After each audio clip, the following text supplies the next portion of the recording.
This morning we're in Joshua chapter 9. Under God's protection, what did Joshua and Israel do to Jericho and Ai?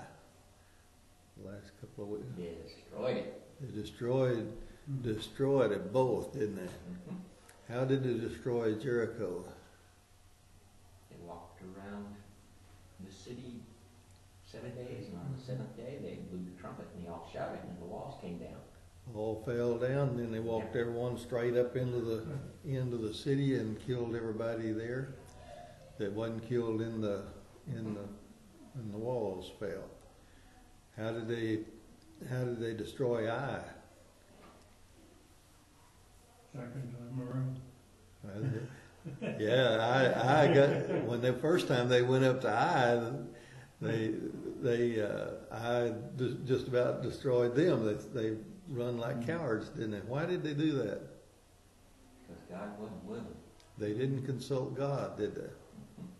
And they went out on their own self-confidence. And that was a lesson to be learned. Take things in your own hands and go out and do something. So the second time around, what did they do? They set a trap. Under whose instructions? God's instructions. They followed God's instructions, and Joshua set a trap, and they tricked and went up to Ai, and the people of Ai come out chasing the soldiers, and then wound up getting entrapped, and 35,000 of them was killed, and so when we get out from under God's umbrella, we get rained on, right? Mm-hmm. And that's what happened to them when they went up there the first time. When they got under God's umbrella, they found safety and security. And so now they've had a little bit of time of peace, and we're getting ready to start to do some more stuff. But there's a little event that happens before they conquer more land, and today we'll look at this little event. It says,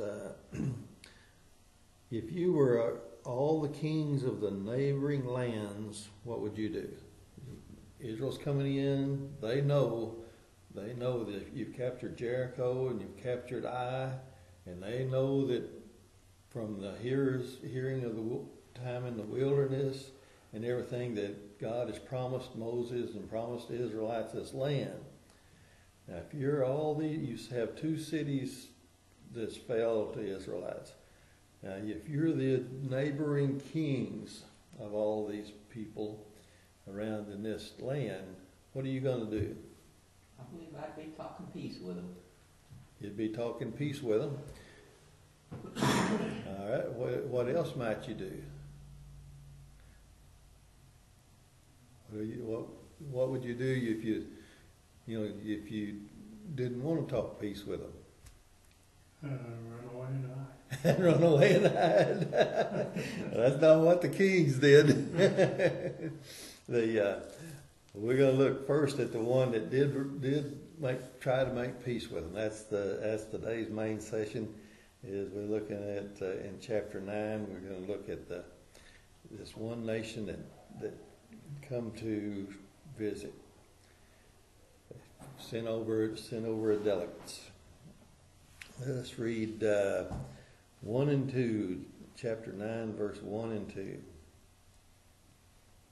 Now when all the kings west of the Jordan heard about these things, those in the hill country, in the western foothills, and along the entire coast of the Great Sea, as far as Lebanon, the kings of the Hittites, Amorites, Canaanites, Pezerites, Hivites, and Jebusites, they came together to make war against Joshua and Israel.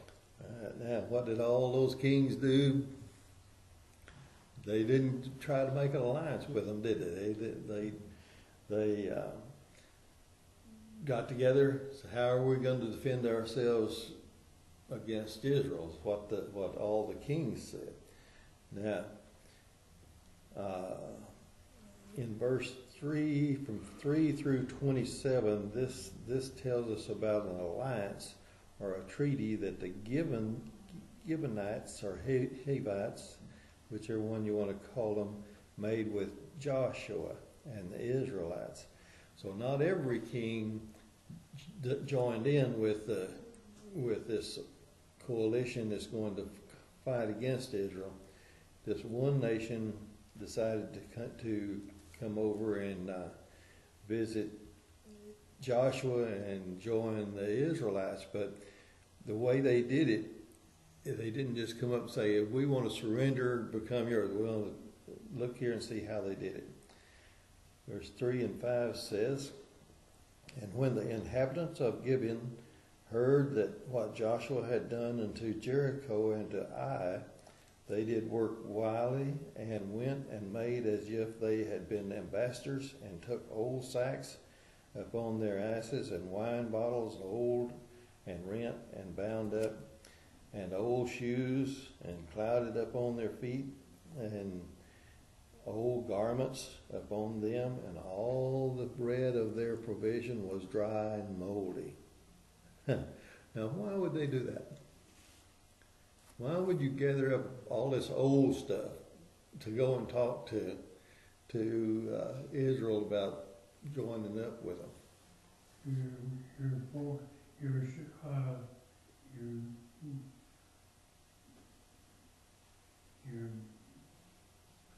poor. You're poor? Yeah. Is that what it was? And they got, this is a country, so they're not exactly poor, but do you think because they were poor? That's what they want the Israelites to know. Yeah. Well, let's see.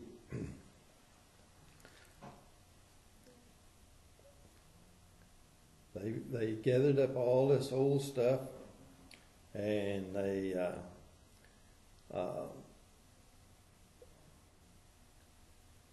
verse 8. What does it say, Gary? 8 and 9. We are your servants, they said to Joshua. But Joshua asked, who are you and where do you come from? They answered, your servants have come from a very distant country because of the fame of the Lord your God. For we have heard reports of him, all that he did in Egypt. All right. Now, it says, and they said unto Joshua, we are thy servants. What is that? Joshua don't even know who they are, does he? He don't even know who he said. And Joshua said, well, who are you? You know? So, and where'd you come from? What did they tell him? They said, come from a country far away. And why? Why did they come to him? And why are they coming to him? By the way, Gibeon's not far away. They're trying to trick him.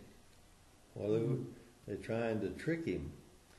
So they've devised a scheme on how they can join in with the Israelites and keep from being killed. And that's what it means here, where it says in 9, where it says, thy servants are come because of the name of the Lord thy God, for we have heard the fame of him and all that he did in Egypt. So they're posing themselves as having heard this. They're coming from far away. That's the reason their bread's all moldy and everything. It's only 8 miles over there to this town. That they're posing that that all this stuff, and they've traveled a long ways to get there, and they're proposing an alliance. And what did they offer to be? And they said unto Joshua, we are thy servants. They're offering to be his servants. Come in there and join in them and serve and be under their subjection. Two things happen here. One of the things, the name of the Lord is spread. Ever since they come out of Egypt, the name of the Lord spread all over the known world, you know. And then in here, they have heard of the Lord and they know of him, and so they have fear of him. They respect him and they respect his power, and they really didn't come down here and visit with the Israelites until after the Battle of Ai. You know, then they said, oh, we need to do something. Verse 14 and 15. Gary, you want to do that The one? men of Israel sampled their provisions, but did not acquire of the Lord. Then Joshua made a treaty of peace with them to let them live, and the leaders of the assembly ratified it by oath. All right. Now, what happened in these two verses? Was God consulted? No. So here we go back. We're going to have a little self-confidence again here. Mm-hmm. In today's lesson, we don't really find out what the significance of that is, but they didn't ask the Lord about letting these people join in with them, and the men took their victual and asked not the counsel of the mouth of the Lord. So they didn't talk to the Lord. They have this confidence that we know what we're doing. We don't need the Lord's help. And Joshua made peace with them and made a league with them. What is that? What did yours say in verse 15? That made a treaty or something? Mm-hmm. Made a treaty with them to let them live, and the princes of the congregation swear unto them. These princes of the congregation, that's the Israel. The congregation is the nation of Israel. Who are the princes? They're like people in charge of groups and like that under Joshua, and they had met, like, so you got this big nation and they got it divided up, and they're like senators, representatives, congressmen, they're representatives of the different tribes and different of Israel. Because you remember there's 12 tribes of Israel, so the princes are representatives of all of these, and when this group of people come there trying to make this alliance, this group of people made an alliance with them and agreed, okay, we'll let you in. And so you have this kind of little bit of a devious thing going on. You have the guys deceiving Israel a little bit, trying to, with their food and their stuff, and they come from a long way off and they're really just real close.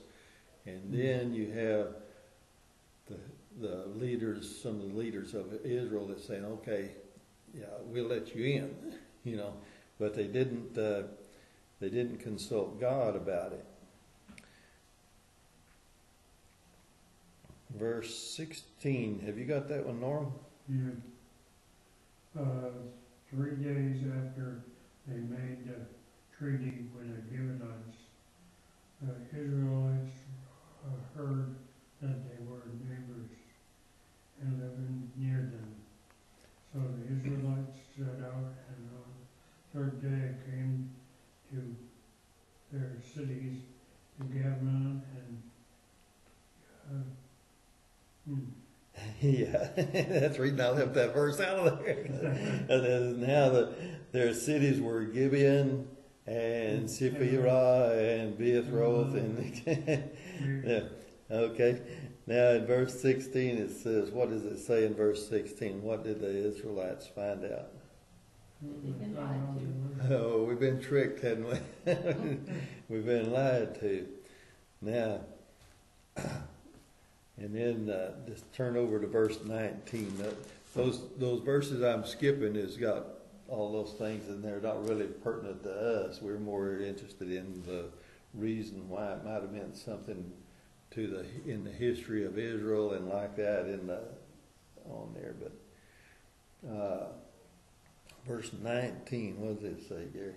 But all the leaders answered, we have given them our oath by the Lord, the God of Israel, and we cannot touch them now. All right. Now what? So why did the Israelites not kill them? They've been tricked. Because they swore by an oath to God that they wouldn't. Yeah, they're the ones done the swearing there, and they swore under God's name they wouldn't do it, didn't they? But they hadn't consulted God. But they're making this deal. How many times do we make deals and do things that we don't consult God about? We do it. We do that probably every day. You reckon? Yeah. Yeah. We make decisions we didn't consult God about. What usually happens when we get out from under God's umbrella? we have problems, right? Mhm. Well, Israel's no exception. Israel's a nation, but it's like individuals. When it's a nation giving birth to Christ, and the things that happen to Israel as a nation happens to us as individuals, and they had to go through directly to God and seek His leadership. We go to God through Christ seeking His leadership.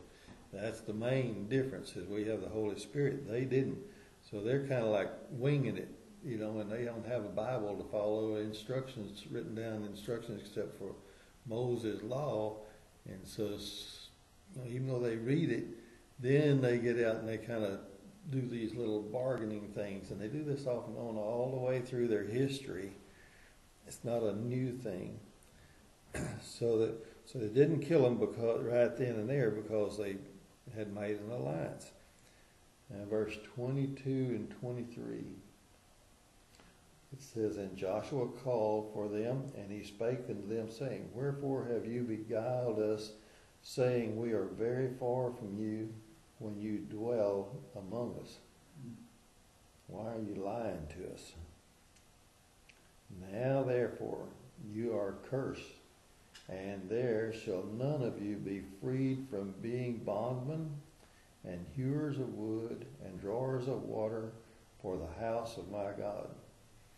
What is he talking about? What is he talking about there? Now therefore you are cursed, and there shall none of you be freed from being bondmen. What is a bondman? Slave. A slave. Mm. And hewers of wood, carpenter, right? Hewers of wood, that's like carpenters.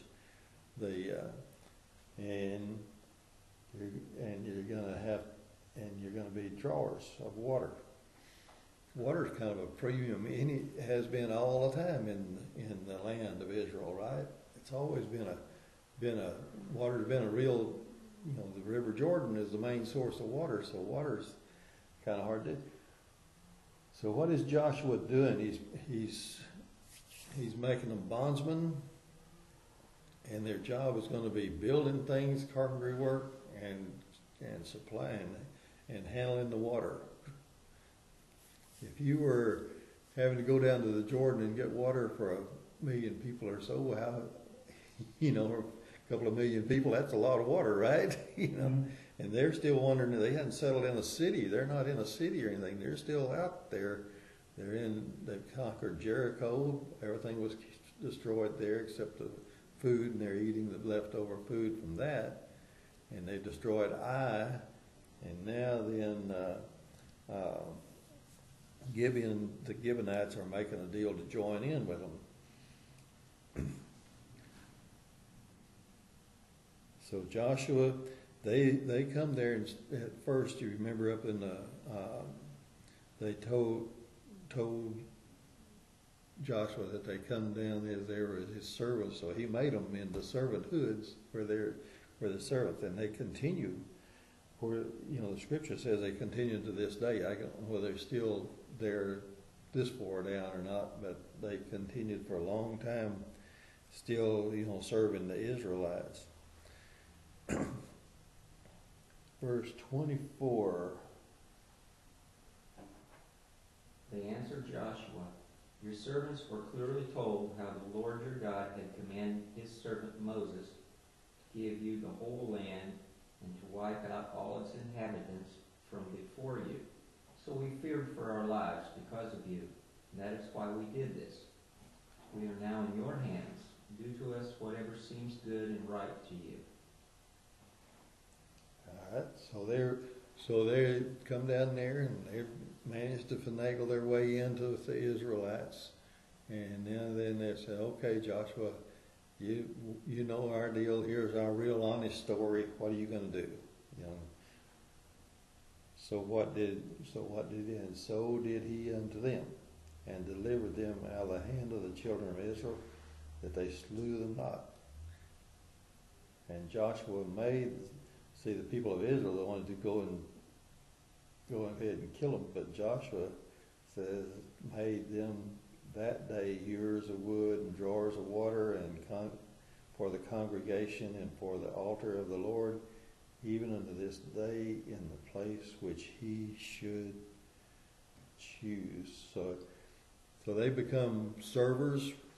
Like, you know, I don't know that that didn't refer to them as slaves, but you know, they were Israel's servants, and which would be a form of slavery. You know, that they volunteered to serve in to keep from being annihilated.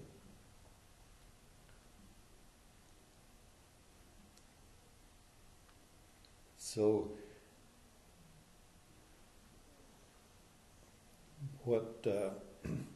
Now let's look at so this one group of people, the Gibeonites, they made this deal with Israel. Now this town or this area known as Gibeon. This is from the archaeological supplement in my Bible. It says Gibeon, now known as El-Jib, lies 8 miles northwest of Jerusalem. It was the home of the Gibeonites who traveled to Gilgal and tricked Joshua into making a treaty with them as vassals. In Joshua 9:3-27, the place where the soldiers of Abner and Joab held a contest by the pool of Gibeon. There's over in 2 Samuel 2:12-17 it talks about that. Then, and you want to look at that? You want to look those up? We don't have to. You want to look up 2 Samuel 2:12-17 there. Just that's a pretty long verse. We won't read all of it, but 2 Samuel is 2 Samuel 2. Uh-huh.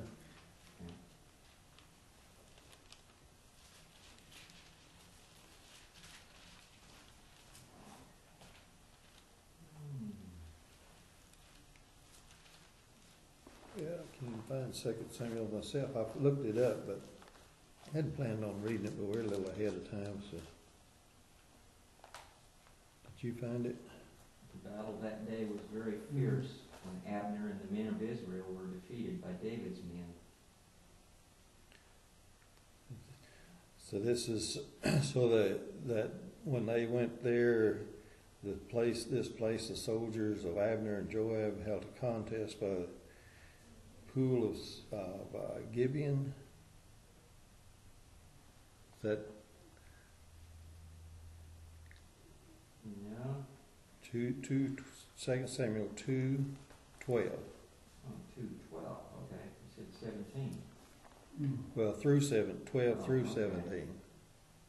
Abner, son of Ner, together with men of Ishboth, son of Saul, left Manahem and went to Gibeon. Joab, son of Zeruiah, and David's men went out and met them at the pool of Gibeon. One group sat down on one side of the pool, and one group on the other. Then Abner said to Joab, "Let's have some of the young men get up and fight hand to hand in front of us." "All right, let them do it," Joab said. So they stood up and were counted off, 12 men for Benjamin and Ishboth, son of Saul, and 12 for David. Then each man grabbed his opponent by the head and thrust his dagger into his opponent's side, and they fell down together. So that place in Gibeon was called Helkath Hasurim. So that was kind of a strange contest, wasn't it? But that's a location where that happened. And then it says, and the abode of the tabernacle after it was moved from Nob to Solomon's temple was completed. Here Solomon prepared a great feast. Here at Gibeon he prepared a great feast, had a wonderful dream, and he chose God and wisdom rather than riches and honor. And this is in 2 Chronicles 1:3-12. And over there, if you turn to Chronicles, it's to the right of Joshua. Mine, it's about 441 in the in my Old Testament stuff. It's right after, be after the Kings. Second Chronicles what? 1, and it describes in 3 through 13 describes this event.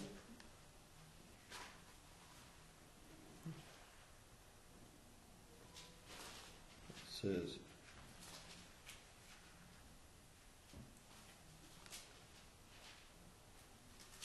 these are just events that happened at Gibeon. It says, so Solomon and all the congregation with him went into the high place that was at Gibeon, for there was the tabernacle of the congregation of God, which Moses, the servant of the Lord, had made in the wilderness. But the ark of God had David brought up from Kirjathjearim, whatever that is, to the place which David had prepared for it. For he had pitched a tent for it in Jerusalem. So they brought, but the ark of God had David brought up from, moreover, the basin altar that Bezalel, the son of Uriah, the son of had made, he put before the tabernacle of the Lord. And Solomon and the congregation sought unto it. And Solomon went thither to the brazen altar before the Lord, which was at the tabernacle of the congregation, and offered 1,000 burnt offerings upon it. And then it was that night when he had this beautiful dream. It was at this pool there in Gibeon, and he had this dream. And in the night did God appear unto Solomon and said unto him, ask what I shall give thee. He's dreaming. And Solomon said unto God, thou hast showed great mercy unto David my father, and hast made me to reign in his stead. Now, O Lord God, let thy promise unto David my father be established. For thou hast made me king over a people like the dust of the earth in multitude. Give me now wisdom and knowledge, that I may go out and come in before this people. For who can judge this thy people that is so great?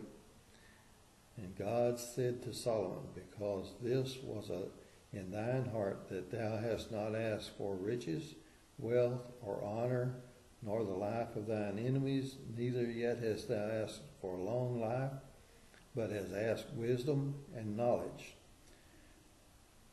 for thyself, that thou mayest judge my people over whom I have made thee king. So what does God consider more important? Wisdom and knowledge. Wisdom and knowledge. And it says in verse 12, wisdom and knowledge is granted unto thee, and I will give thee riches. And then we know the rest of the story where God blessed him, and then eventually, though, Solomon kind of took on wives outside of the kingdom, didn't he? But he was blessed by God because he chose wisdom and knowledge over riches. So what does that say to us about what's God want from us? What does he wants to give us? He wants us to have wisdom and knowledge, and use that wisdom and knowledge to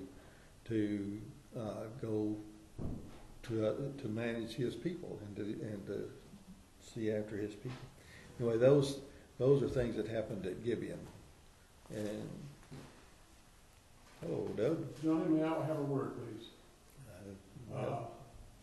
The youth right now are running 13 plus kids every Sunday, and you're running 2 to 5.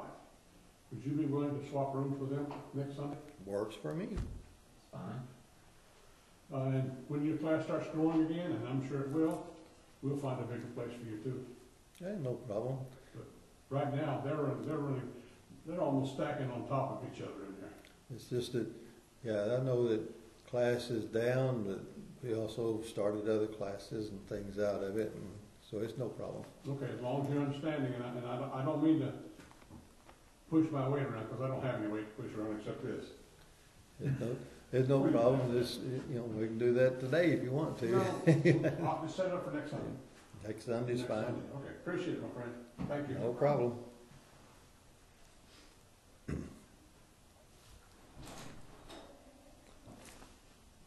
So anyway, in Gibeon, there's been excavations were carried on here in 1956 and 57 by Dr. James B. Pritchard, who cleared the debris from a rock-cut pool 35 feet in diameter and 33 feet deep. A spiral stairway approximately 5 feet wide led down to the bottom of the pool, where 27 jar handles were discovered, all of which were stamped in Hebrew script and the name Gibeon. Many of these handles also had cut on them such names as Amariah, Azariah, and Hannah. These are prophets. They don't have their own books written, but they were prophets and teachers of God. Hananiah did make a false prophet. He actually said a false prophet, telling something that's going to happen, that it was going to be false, and it was false. That was his biggest fame. If you want to look that up, that's in Jeremiah 28:1.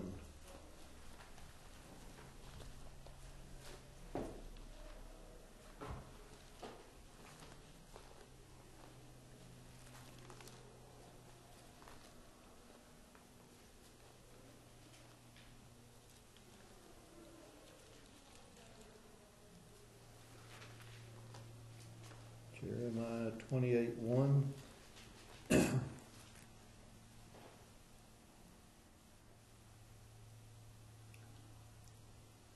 This is Hananiah's false prophecy. And it came to pass the same year, in the beginning of the reign of Zedekiah, king of Judah, in the 4th year, and in the 5th month, that Hananiah the son of Azur,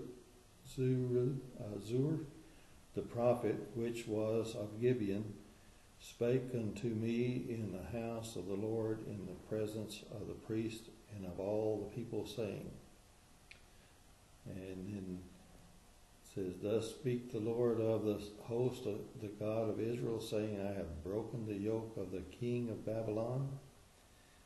Within 2 full years will I bring again into the place all the vessels of the Lord's house. Nebuchadnezzar, king of Babylon, took away from this place and carried them back to Babylon. And I will bring again the place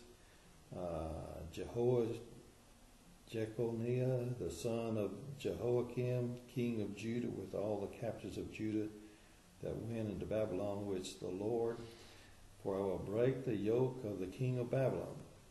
Then the prophet Jeremiah said unto the prophet Hananiah, in the presence of the priest and the presence of the people that stood in the house of the Lord, even the prophet Jeremiah said, Amen. The Lord do so, the Lord perform thy words which thou hast prophesied, to bring again the vessels of the Lord's house, and all that is carried away captive from Babylon into this place. And nevertheless, hear thou now this word that I speak in thine ears and in the ears of all the people. The prophets have been before me, before thee, O prophesied, both against many countries and against great kingdoms of war and evils and pestilence. Anyway, it goes on to tell there's down in 15 says, then said the prophet Jeremiah unto Hananiah the prophet, Hear now, Hananiah, the Lord hath not sent thee, but thou makest this people to trust in a lie. Therefore thus saith the Lord, Behold, I will cast thee from off the face of the earth. This year thou shalt die, because you have taught rebellion against the Lord. So Hananiah the prophet died the same year in the 7th month. So what does that tell you about spreading false things about the Lord? Twisting things around, it's going to come back to haunt you, isn't it? If you go to twisting things around and not saying the truth about the Lord, it's what goes around comes around. It's going to cycle right back around. It's going to land right back on you instead of harming the Lord. It may make a little rough place in the Lord, but it's going to come back and destroy you. Anyway, that's some of the things that happened there at Gibeon.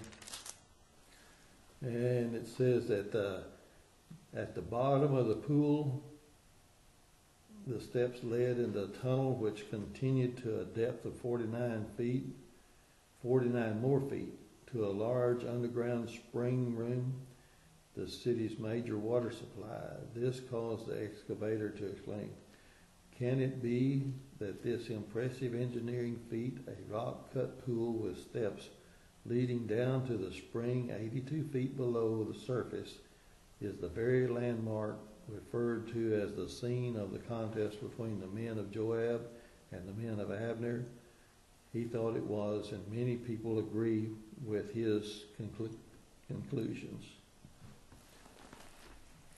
So that's some little archaeology support there. These places happened, and these places were there, and of course, even of course, here in the United States, we just build towns and stuff, and then we'll move over here and build another one, leave the old one over here, and it just gets more dilapidated. But then in that area, they didn't have the land, so they just tore down, flattened everything down, and built another buildings right on top of them. And and so here in the United States now, we're doing some of the same things. We're going in now in cities and governments, those older, real old neighborhoods where the houses are all outdated and everything, and they're reworking a bunch of that stuff, and eventually you just can't, their plumbing's old, their sewers are old, and everything got to be reworked, and so just virtually have to go back in and tear all that down and rebuild a whole new city in there once all that gets done. And we're running into that, even as much space as we have, we're running into that same problem about having to build over or rebuild over around other towns and stuff. But anyway, that's a whole nother world. But Joshua made this alliance with these people. But they made this alliance. Now, let's see, where was I? Where did I stop? There at chapter 10. Stopped at chapter 10, did Gibeon. Now it came to pass in chapter 10, the Ananite king of Jerusalem had heard how Joshua had taken Ai, and he utterly destroyed it, as he had done to Jericho and her king, and as he had done to Ai and her king, and now how the inhabitants of Gibeon had made peace with Israel and were among them. Now, this king, in the verse 3 and 4, there, Gary, read 3 and 4. So Adonizek, king of Jerusalem, appeared to Hoham, king of Hebron, Hiram, king of Jarmuth, Japhia, king of Har, and Debir, king of Eglon. Come up and help me attack Gibeon, he said, because it has made peace with Joshua and the Israelites. So the first place they're going to go now and attack is Gibeon, right? And because they made peace with the Israelites. Verse 6 says, and the men of Gibeon sent unto Joshua to the camp to Gilgal, saying, slack not thy hand from thy servants. Come up to us quickly and save us and help us. For all the kings of the Amorites that dwell in the mountains are gathered together against us. So now you have this alliance. Now what's Joshua obligated to do? Go save them. Go save them. They made this alliance. Now Joshua's got to go and save them. And the Hivites, they wasn't too dumb, was they? They go in, trick Israel into making an alliance, and then here comes these other kings over there wanting to kill them. And so they call Joshua and say, come help us. Verse 6 says, and the men of Gibeon sent unto Joshua. That's one I did. Verse 7 says, so Joshua ascended from Gilgal, he and all the people of war with him, and all the mighty men of valor. So he done it, didn't he? Called up all the warriors. And the Lord said unto Joshua, fear him not, for I have delivered him into thine hand, for there shall not be a man of them stand before thee. Read 9. After an all-night march from Gilgal, Joshua took them by surprise. The Lord threw them into confusion before Israel, who defeated them in great victories at Gibeon. Israel pursued them along the road going up to Beth Horon, cut them down all the way to Ezra and Makkedah. And it came to pass, as they fled from before Israel, and were in the going down to Beth Horon, that the Lord cast down great stones from heaven upon them unto Hezekiah, and they died. There were more which died from hailstones than they whom the children of Israel slew with the sword. So the Lord killed more of them with hail balls than he did than Joshua did with the army. We'll stop right there. The